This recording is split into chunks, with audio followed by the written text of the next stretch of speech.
God's blessings to you from our parish family here at St. Simon of Cyrene, with our ministry sites at St. Agatha and St. Martin de Porres churches.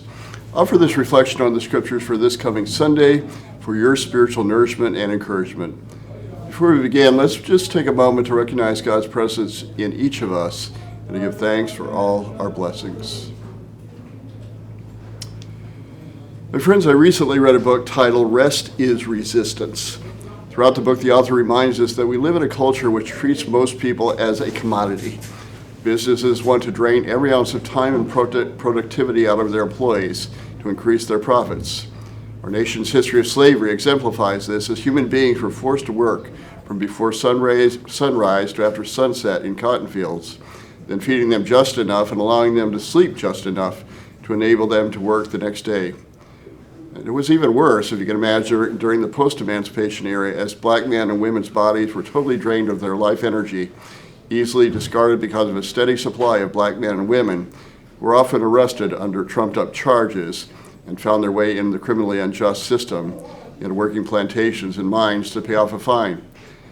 The system continues today in the constant and deliberate flow of black bodies into the very lucrative, over-racialized policing to court to prison system. In this Sunday's gospel for the Feast of the Transfiguration, we encounter Jesus on the mountaintop with his homeboys, Peter, James, and John. Transfigured into his divine identity as the beloved Son of God and accompanied by Moses and the prophet Elijah, they're quite a sight. Needless to say, Peter can't just sit in the moment and enjoy this awesome vision. No, he needs to do something. He rushes around saying, "We need to build 3 tents, one for Jesus and for each of his 2 guests." Peter fails to realize that this is a time to just be present to the awe and beauty of the moment. Like many of us, he is conditioned to be busy all the time.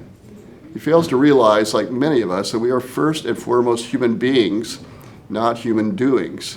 We fail to realize that we are all precious children of God, that God first loved us into being, and then gave us the gift of work to add our unique God-given value to the world. What the scriptures are instructing us to do this Sunday is to find more time to just be. We need to take time to be in the presence of the moment, in the presence of every sensation that we are experiencing, in the presence of God's creation around us, and aware of the presence of God within us. Conditioned by a world and a capitalist system that requires our attention, our distraction, in order to make more money for that system, we Christians have to resist the forces that treat us as commodities, the distractions of materialism, media, and others that divert us from taking the time to be with our families, our neighbors, our communities. I quote from one of my favorite spiritual writers, Henri Nouwen: "The trick is in most things is balance, knowing when to do and when and how to just be. Learning to take our calling and our work seriously, but not too seriously. To let go of our needs to control, to listen for the voice of God so that our actions aren't merely the proverbial running around like a chicken with its head cut off, but instead are true acts of discipleship that flow from a being that is formed in the awe and wonder of God's gracious love for us. Just being takes practice. Life-giving rest requires resistance and practice rejection of a culture that treats us like commodities, always being open to the direction of the God who seeks only that which is life-giving for each of us, and through us to be life-giving to each other."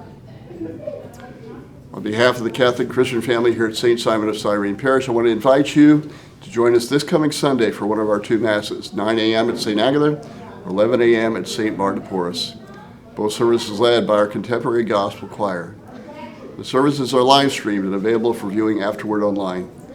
We welcome your participation in our community prayer of praise and thanksgiving. Please take the time to share this video with others. It's a great way for you to evangelize, to share the good news. Thank you for all the ways that you continue to allow the Lord work through you, with you, and in you. And in all things, my friends, be blessed.